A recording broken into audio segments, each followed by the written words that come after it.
말씀 출애굽기 27장 1절에서 8절까지의 말씀입니다.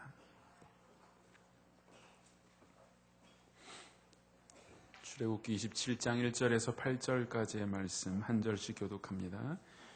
너는 조각목으로 장이 5규빗, 광이 5규빗의 단을 만들되 네모 반듯하게 하며 고는 3규빗으로 하고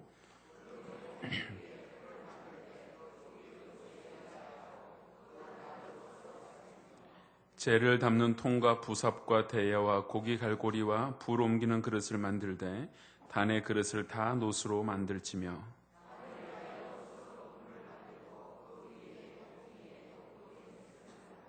그물은 단 사면 가장자리 아래 곧 단 절반에 오르게 할지며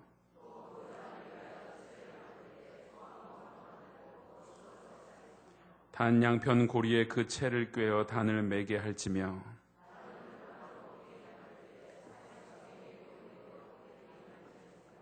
아멘.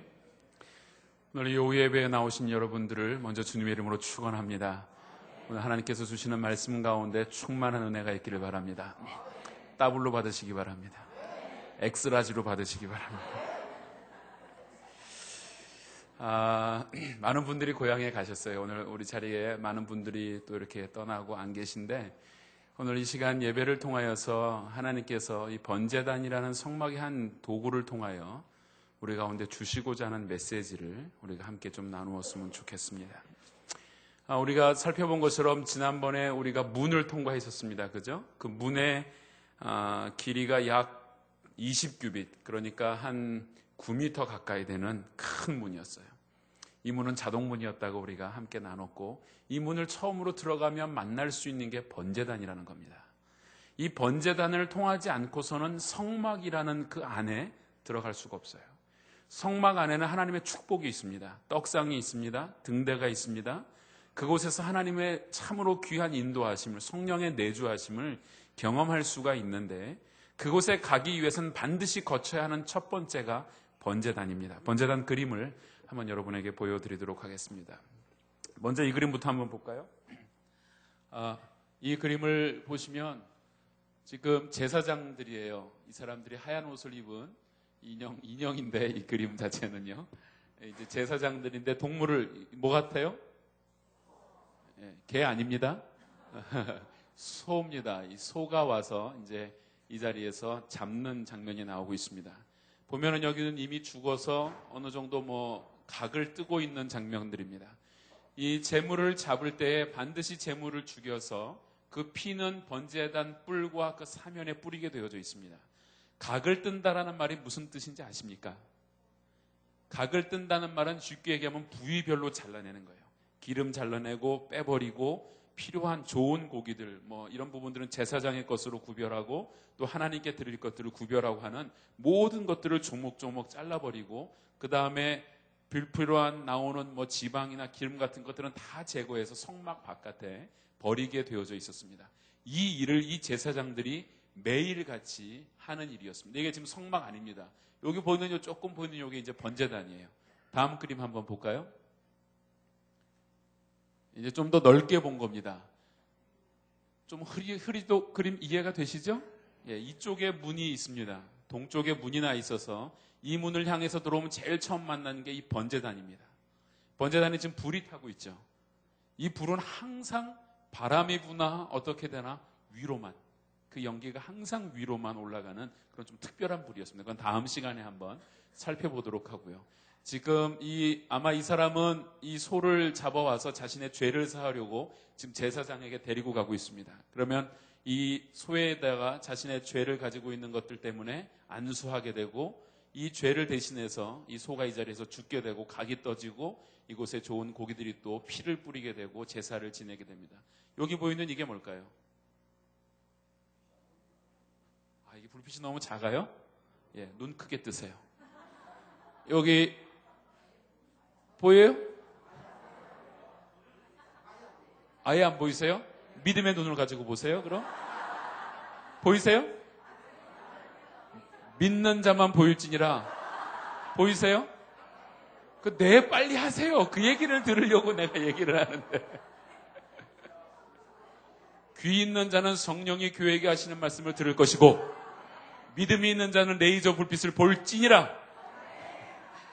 아멘 하지 마세요.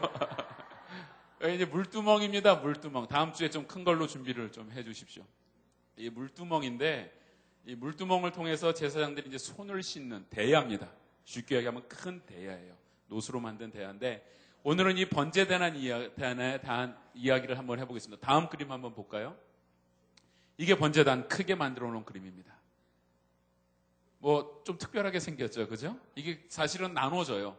일단은 이 안에 보면은 여기 양 사각의 끄트머리에 보면은 톡 튀어나온 부분이 있죠?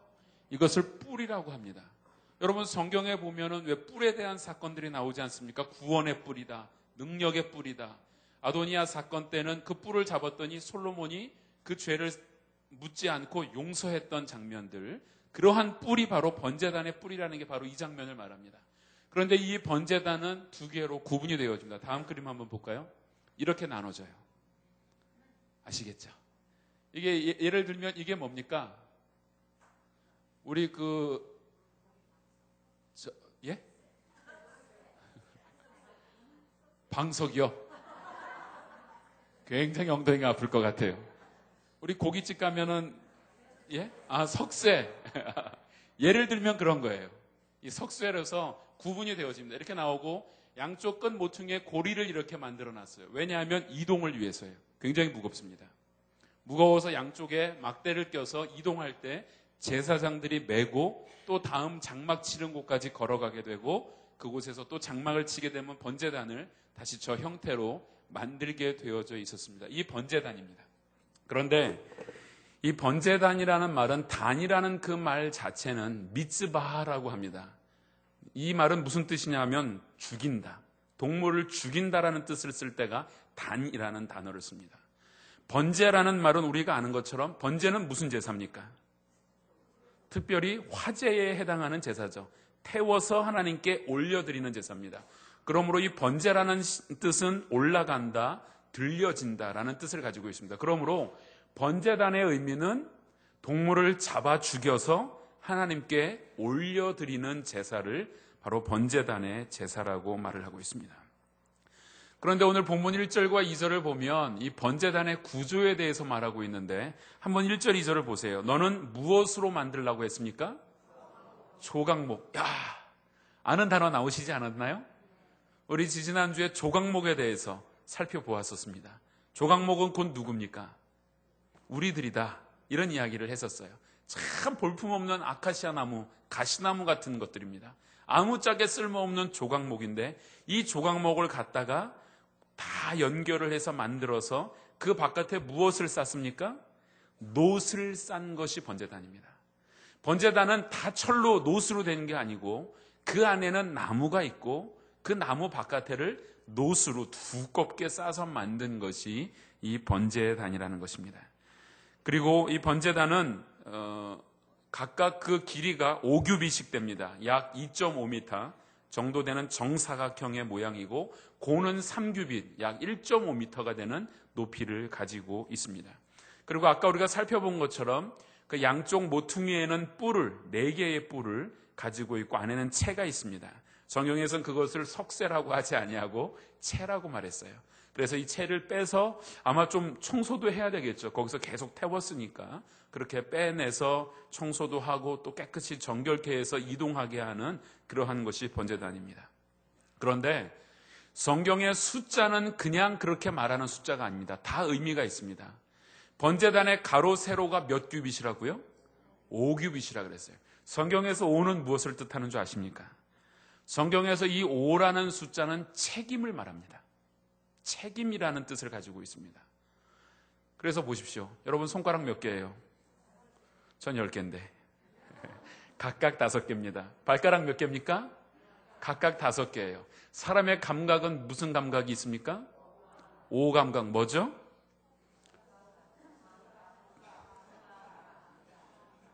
그렇죠. 그렇게 5가지가 있습니다. 이 이야기는 뭡니까? 가만히 한번 생각을 해보세요.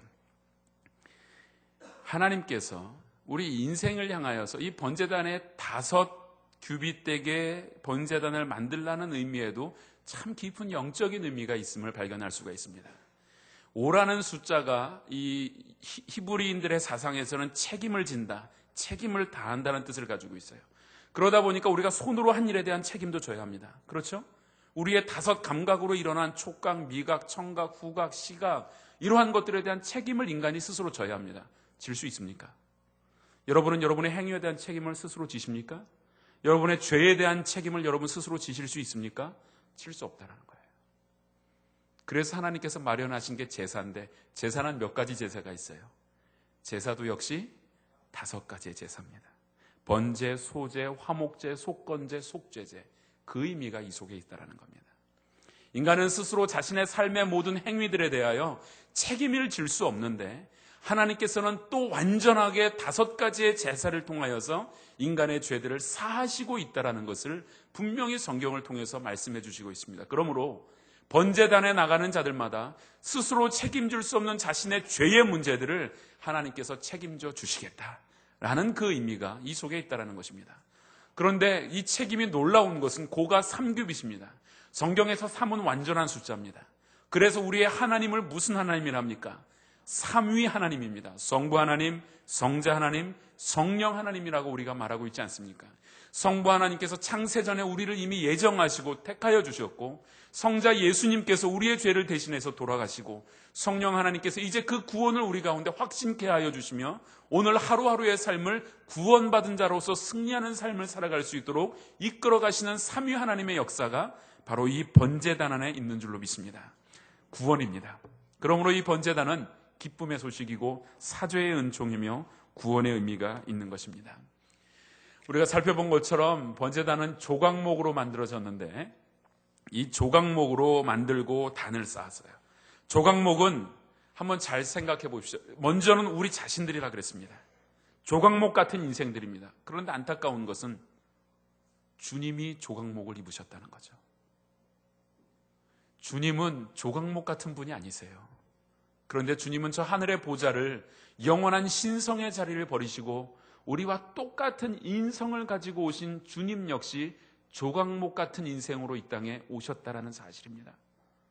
그러므로 기독론이라고 말합니다. 예수 그리스도에 대한 신학을 말하는 것을 기독론이라고 하는데, 이 번제단에서 사용되어지는 이 조각목은 기독론적으로는 예수 그리스도의 인성을 말하는 것이고, 인간론적으로 볼 땐, 바로 교회론적으로 볼 땐 우리 자신들을 말하고 있는 것입니다.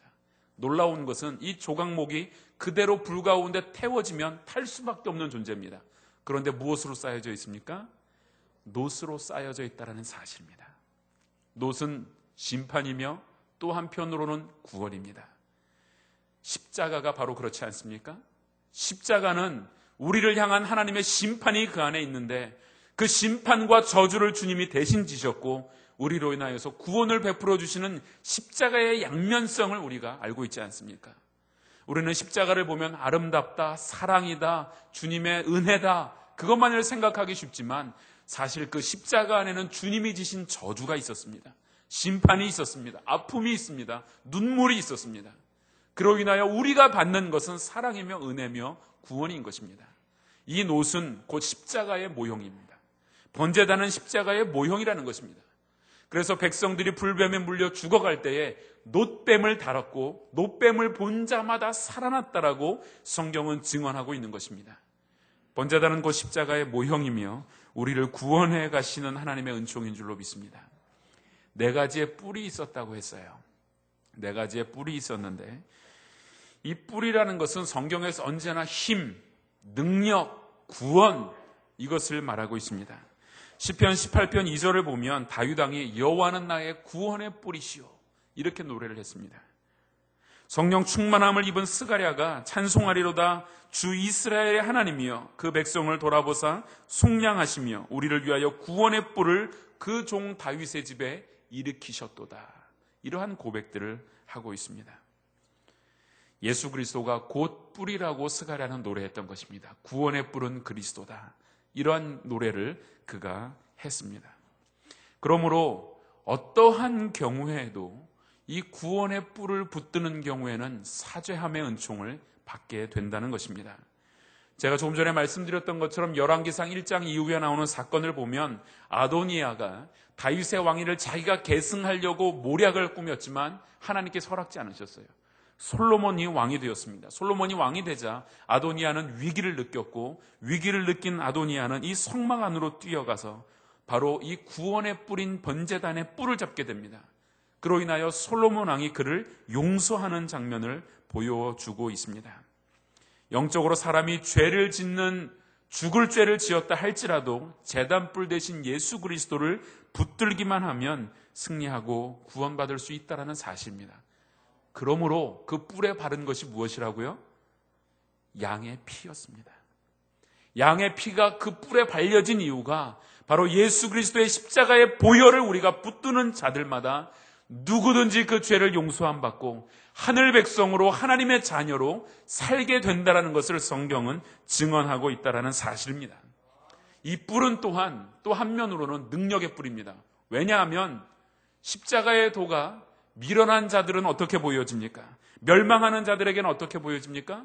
미련한 것이요, 구원을 받는 우리에게는 하나님의 능력이라. 할렐루야. 십자가의 도는 하나님의 능력입니다. 내가 복음을 부끄러워하지 아니하노니 이 복음을 믿는 자에게 구원을 주시는 하나님의 능력이 됩니다. 구원은 능력이라 했습니다. 그러므로 이 십자가의 뿔, 이 뿔은, 제 번제단의 뿔은 곧 우리의 삶을 인도해 가시는 하나님의 능력이라는 사실입니다. 이 능력을 붙들어야 한다는 겁니다. 능력이란 단어의 헬라어는 듀마니스입니다. 듀마니스라는 단어에서 다이너마이트라는 단어가 나왔어요. 그것이 복음이며 구원이며 능력이라는 단어입니다. 폭발하는 힘이 있는 거예요. 번져가는 힘이 있는 것입니다. 무제한의 능력이 있습니다. 십자가의 능력은 못 사할 죄가 없습니다. 여러분의 죄가 아무리 붉고, 여러분의 죄가 아무리 검고, 여러분의 모습이 아무리 추악하다 할지라도 그리스도의 보혈의 능력, 여러분의 모든 죄를 사하신 줄로 믿습니다. 다시 한번 따라하겠습니다. 한 번 구원은 뭐라고요? 이제는 척척입니다. 어디 가도 동일교회 성도인지 다 알겠어요. 한 번 구원은 영원한 구원입니다. 결코 취소됨이 없습니다. 언제 한번 기회가 되면 이 내용도 우리가 나누겠지만, 한 번 구원은 영원한 구원인데 살다 보면 자꾸 헷갈릴 때가 있어요. 여러분 헷갈리신 적 있죠? 아, 내가 구원받은 백성은 맞는 것 같은데 어찌 보면 아닌 것 같고, 이러다가 죽으면 천국 가겠나? 가서 보니 있어야 될 그 사람 없으면 어떻게 하지? 그 자리에 내가 있는 거 아니야? 뭐 이런 생각 안 해보셨어요? 안 해봤어요? 많이 해봤어요? 네, 저도 많이 해봤어요. 솔직히 많이 해봤어요. 제가 이 분명한 성경의 진리를 딱 붙들기 전에는, 자라면서 저는 모태신앙이었는데요, 얼마나 많이 했는지 몰라요. 이 부모님의 신앙으로 내가 신앙생활을 한 게 이게 구원이 받은 건가? 긴가민가 아리까리 알쏭달쏭한 게 이게 도저히 모르겠는 거예요. 그런데 이 구원의 진리를 딱 붙드는 순간 하나님께서 마음에 이 공부들을 통해서 깨닫게 하신 것이, 구원은 내가 하는 게 아니라는 거예요. 구원은 하나님이 거저 주시는 선물입니다. 우리의 행위에서 난 것이 아니라 했습니다. 이는 누구든지 자랑치 못하게 하람이라 했습니다. 그런데도 불구하고 내가 구원 받았나 안 받았나 왜 헷갈려요? 이거를 가리켜서 구원의 확신이라고 합니다. 구원은 받았지만 구원의 확신이 없이 살아가는 사람도 있어요. 이해가 되시겠습니까? 구원을 하나님이 베푸셨다는 것은 분명한 사실인데, 이 사실을 내가 내 지적으로, 감정적으로, 의지적으로 깨달음이 와야 돼요. 확신이 들어서야 되는데 이게 안 되는 거예요. 왜 안 되는 줄 압니까? 삶에서 짓는 자범죄의 문제들, 계속적으로 내 삶의 영적인 게으름 때문에 이 구원의 확신이 사라질 때가 있어요. 확신은 사라졌지만 구원은 있습니다. 그래서 한 번 구원은 영원한 구원이에요. 확신이 없을 때 나타나는 문제는 뭡니까? 구원받은 백성으로서 살아야 할 당당함, 구원받은 백성으로서 이 땅에 살면서 승리를 누려야 하는 그 축복들, 이거를 못 누리는 거예요. 말하자면 질질 끌려가는 모습이라고나 할까요? 구원은 받았지만 왠지 모르게 힘들게 살아가는 거예요. 확신이 없으니까요. 맨날 10살 때 물어본 질문 또 물어봐요. 구원받은 게 맞나? 20살 돼서 10년에 한 번씩 물어봐요. 기념 행사예요. 맞나? 안 맞나? 이러다 하나님께 맞는 거 아니야? 뭐 이래가면서 늘 고민합니다. 그런데 그렇지 않습니다. 구원은 변함이 없습니다. 예수 그리스도의 십자가의 능력이 여러분이 짓는 그 죄 때문에 없어질 것 같습니까? 천만에요, 만만에요. 절대 그렇지 않습니다. 절대 안 없어요. 누굴 말처럼 기가 차고 뭐 순사가 칼을 차고 공을 차고 절대 안 그래요. 하나님께서 베풀어 주신 그 구원의 능력은 우리에게 완전한 능력의 뿌리 되는 줄로 믿습니다. 이 능력은 죄악으로부터 우리를 구원하는 능력입니다. 사망 권세로부터 우리를 구원하는 능력입니다. 지옥 형벌에서 우리를 구원하신 능력입니다. 모든 질병과 근심에서 우리를 구원하시는 능력인 줄로 믿습니다. 이제 그 피를 뿌렸다고 했는데 왜 피를 뿌리냐 하면 율법을 쫓아 거의 모든 물건이 피로써 정결케 되나니 피 흘림이 없은즉 사함이 없느니라. 히브리서 9장 22절에 그렇게 말했습니다. 피 흘림이 없으면 사함이 없습니다. 한번 제사 드리는 장면을 여러분이 한번 상상을 이미지를 한번 그려보세요. 어떤 사람이 심각한 죄를 범했습니다. 하나님 앞에 아주 무거운 마음을 갖게 되었어요. 두렵습니다. 하나님의 진노를 받을까 두려워서 얼른 양 한 마리 데리고 옵니다. 양 한 마리 목에 매서 끌고 옵니다. 성막까지 가면서 터벅터벅 걸어옵니다. 내가 또 죄를 졌네. 이 죽일 놈, 나 같은 놈은 어떻게 해야 되나. 온갖 자학하면서 왔습니다. 그리고 그 성막의 문을 통과해서 들어갑니다. 그리고 제사장을 만났겠죠. 제사장에게 나는 이런 죄를 졌는데 내가 어떻게 하면 좋겠습니까? 그렇게 하니 제사장이 양을 데려오라 합니다. 그리고 자기가 데려온 그 양을 앞에 놓고 제사장과 함께 안수를 하게 합니다. 자신의 죄 때문에 양이 죽는 거죠. 양에게 이 안수란 뜻은 밀어넣는 겁니다. 내 죄를, 이건 상징적인 의미죠. 하나님께서 구약의 제사는 영원한 제사가 되지 않지만 그러나 상징적인 의미에서 그의 백성들을 사하게 하셨습니다. 내 죄를 이 양에게 씌우는 겁니다. 내 죄가 다 넘어가는 겁니다. 전가되는 겁니다. 그러면 내 죄를 가진 이 양이 이제 어떻게 됩니까? 제사장의 손에 끌려가는 거예요. 그래서 죽임을 당하죠. 그리고 그 피를 흘리게 됩니다. 그 피를 제단 뿔에 뿌리게 되는 것이죠. 그로 인하여 우리는 사함을 받게 됐다는 겁니다. 그리고 이 모든 고기들을 화제로 하나님께 드립니다. 화제는 불로써 드리는 제사예요. 태워서 드리는 제사입니다. 그런데 참 희한한 건 성경마다 이는 화제라 여호와께 무슨 냄새라고요? 향기로운 냄새니라. 성경 곳곳에 그렇게 얘기를 해요. 뭐 돼지갈비 굽는 것도 아니고 그게 정말 향기로울까요?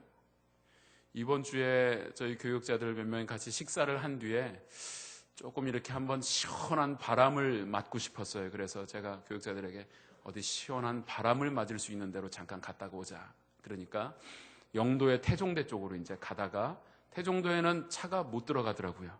우리 교육자들도 안 가본 지 오래됐는지 그래서 되돌아서 오는 길에 보니까 음식점 큰 게 이름이 목장원이 있었어요. 근데 교육자가 아마 고신대학을 나왔으니까 여기 위에 올라가면 전망대도 있고 바다가 다 보입니다. 그래 그럼 올라가자. 그래서 차를 끌고 전망대까지 탁 올라가서 정말 경치가 좋더라고요. 딱 내렸는데 산에서 불어오는 그 시원한 바람과 함께 고기 굽는 냄새가 참 얼마나 맛있는 냄새가 나는지 사실은 조금은 실망을 했어요. 산들바람과 함께 시원한 바다 냄새, 그 산 냄새가 사실은 날 줄 알고 딱 차에서 내리는 순간 고기 굽는 냄새가 팍 코에 들어오니까 왠지 모르게 자연과 그 인공적인 것이 섞인 희한한 느낌이잖아요. 영 좀 기분이 별로였어요. 근데 어쨌든 간에 주님께 향기로운 냄새다. 여러분 솔직히 안 향기로워요. 머리 그슬리는 냄새 맡아봤죠? 향기롭던가요?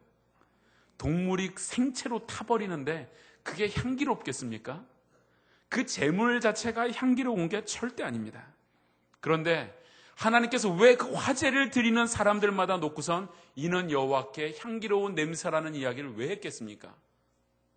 그 죄가 사해지는 것을 하나님은 기뻐하신다는 거예요. 너희들이 죄를 안고 살지 마라. 그 죄의 문제를 가지고 나와서 십자가를 붙드는 자들마다 나는 기쁘게 받아줄 것이다. 나에게는 그것이 최고의 냄새다. 나에게는 그것이 최고의 재물이다. 주님께서 그것을 말씀하시고 있는 것입니다. 그런데 여러분, 여기서 오해하기 쉬운 사실이 있습니다. 예물을 내가 드렸다고 해서 죄가 사해지는 것이 아니에요. 오해하지 마십시오. 예물을 드려서 죄를 사함받는 것이 아니라 하나님의 긍휼 때문에 사함을 받는 겁니다. 하나님이 그깟 예물 때문에 사해주고 예물을 안 바치면 안 사해주시는 분입니까? 그렇지 않아요. 하나님께서 보시는 것은 예물이 아니고 예물을 가지고 온 사람의 마음이었습니다. 정작 용서해 줄 권리는 하나님에게 있는 것이지 예물을 바치는 나에게 있는 것이 아닙니다. 예를 들면 만약에 어떤 아이가 만약에 저희 집 아이가 무슨 큰 잘못을 했어요. 무슨 큰 잘못을 해서 저한테 용서를 빌어요. 아빠, 내가 이런 것을 잘못했어요. 근데 내가 생각해 보기에도 참 용서하기 어려운, 이건 반드시 좀 혼을 내줘야지 될 만한 그러한 잘못을 했습니다. 그런데 내가 그 아이를 보면서 이 아이를 용서해 줄까 말까 이런 생각을 하고 있었어요. 그런데 아이가 갑자기 하는 이야기가, 아빠, 내가 잘못했다고 했잖아요. 내가 용서를 빈다고 했는데 왜 용서 안 해줘요? 목사 맞아요? 그럴 수 있겠습니까? 바꿔 이야기하면 도둑질한 사람이 들켰어요. 들켜가지고 잡혀갔는데 내가 잘못했습니다, 그 한마디 했다고 용서받을 수 있나요? 꼭 그렇게 얘기하니까 제 아이가 도둑질한 것처럼 이해가 되는데, 예를 들면 그렇다라는 거예요. 그것은 누구의 마음입니까? 용서하는 사람의 마음이에요. 도둑질을 당한 사람이 내가 이 사람을 용서하겠습니다, 고소하지 않겠습니다, 취하하겠습니다 하면 용서가 되는 거예요. 그렇지 않나요? 내가 무엇을 드렸느냐, 내가 무엇을 했느냐가 중요한 게 아니라 사죄의 유무는 하나님에게 있습니다. 하나님의 은혜 때문에 용서를 받는 거지, 내가 드린 예물이 거해서, 내가 드린 예물이 화려하기 때문에 용서를 받는 것이 결코 아니라는 사실입니다. 사실 하나님이 보시기에, 천지의 주인이신 하나님이 보시기에 그 예물이 대단하면 얼마나 대단했겠습니까? 우리 아이들이 크면서 보면 종이꽃 카네이션 만들어 오잖아요. 저는 아직도 생화를 못 받아봤어요. 이 아이들이 종이꽃, 잘해야 종이꽃에 그림 하나 그려는 거 갖고 와서 대단한 것처럼 아빠 고마워요, 사랑해요 이러면 이 종이 나부랭이 갖고 와가지고 근데 기쁘게 받아요. 왜 그 기쁘게 받아요? 아이의 마음 때문이잖아요. 카네이션, 종이 카네이션이 대단하기 때문에 그 아이를 받는 건가요? 그렇지 않잖아요. 예물이 대단해서 하나님이 우리를 받으신 것이 아닙니다. 하나님 앞에 낮아진 마음, 하나님의 긍휼을 구하는 마음, 하나님이 나를 용서하지 않으면 나는 이 땅에서 살 수 없는 그런 존재, 지옥 형벌을 면할 수 없는 그러한 연약한 존재라는 것을 인정하고 하나님께 나아온 그 마음 때문에 하나님이 우리를 받으셨다는 사실입니다. 그래서 누가복음 15장을 보십시오. 탕자의 비유가 나옵니다. 아버지가 탕자를 언제 용서해 줬습니까? 와서 잘못했다고 빌었기 때문에 용서해 줬습니까? 그가 아버지 앞에서 잘못한 것을 시인하고 무릎 꿇고 나를 차라리 종으로 써주십시오, 그랬기 때문에 용서해 주셨습니까? 아니잖아요. 집 나가는 그 순간부터, 아니요, 집 나간다고 재산 달라고 와서 떵떵거리고 있는 그 순간부터 재산을 떼주시면서도 나는 너를 이미 용서하는 마음으로 너에게 준다. 네 스스로 느끼고 돌아오면 너에게는 큰 축복이 될 것이다. 아버지의 마음입니다. 무엇인가 했기 때문에 용서하는 것이 아닙니다. 그러므로 우리가 하나님 앞에서 의롭게 됐다라는 이것은 오직 은혜입니다. 우리는 그러므로 은혜의 백성입니다. 옆 사람에게 인사하십시오. 당신은 은혜의 백성입니다. 은혜를 누리시기를 바랍니다. 아까 뒤에서 축복하면서 찬양하는데 세상에 이런 장면은 교회밖에 없는 것 같아요. 50, 60 되신 남자분들이 옆 사람과 손을 잡고요. 제가 뒤에서 보니까 조금 징글러비우 손을 잡고 찬양하는데, 여자분들은 그래도 서로를 쳐다보는데 남자분들은 다 딴 데 쳐다보면서 얼굴은 절대 마주 못 봐요, 부끄러워서.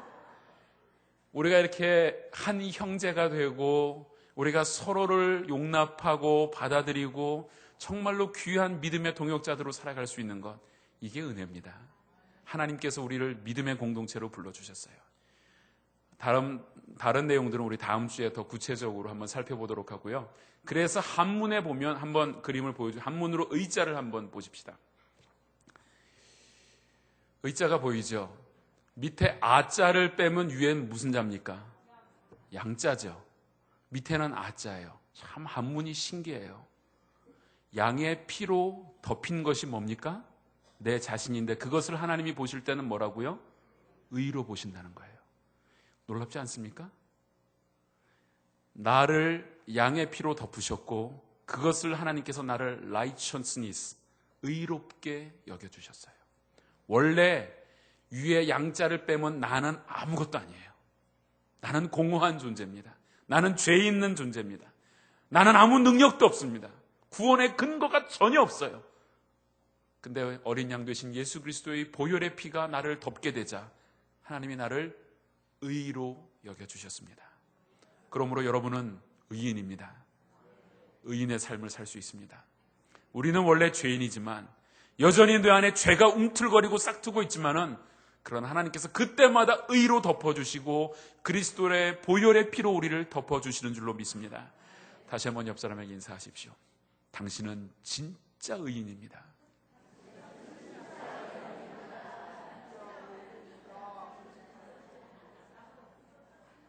다음 주에는 우리가 이 번제단을 통하여서 하나님의 형상이 무엇인지, 그리고 번제단에는 여러 가지 기구들이 있었어요. 갈고리니 부삽이니 여러 가지 기구가 있는데 이 기구들이 의미하는 바들이 또 있습니다. 그것을 함께 한번 생각을 해보고자 합니다. 이 시간 우리가 한번 같이 간단하게 통성으로 기도하는 시간을 가졌으면 좋겠습니다. 기도하실 때 번제단에서 우리가 배울 수 있는 건 단 한 가지였어요. 무엇이냐면 내가 할 수 있는 나의 감각, 나의 손, 나의 5개의 모든 발가락들, 손가락 할 수 있는 건 죄밖에 없는데 이 죄의 사함을 위하여 주님께서 5가지 제사를 마련하시고 삼위 하나님이 번제단에서 역사하셨습니다. 물론 그 단에서 죽으신 분은 예수 그리스도이시지만 그 안에는 이미 성부 하나님이 함께 죽으셨고 성령 하나님이 그 불 가운데 임재해 주셨습니다. 삼위 하나님의 은총 때문에 우리를 가리켜서 오늘 의롭다, 너는 의인이다, 너는 나의 자녀다, 하나님 이렇게 말씀하셨어요. 얼마나 감사합니까?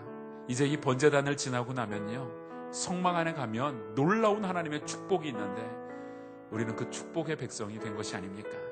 우리 이 시간 하나님께 감사의 기도를 올립시다. 하나님, 나를 의인으로 불러주시니 죄 많은 내가 하나님 보시기에 의인이라 말씀해 주시니 세상에 이것만큼 감사한 게 내가 어디 있습니까? 너무 감사합니다. 의인답게 살게 하시고 구원의 확신 가운데서 구원의 뿔, 능력의 뿔을 붙들고 승리하는 나의 삶이 되게 하여 주옵소서. 함께 기도하시겠습니다. 아버지 하나님,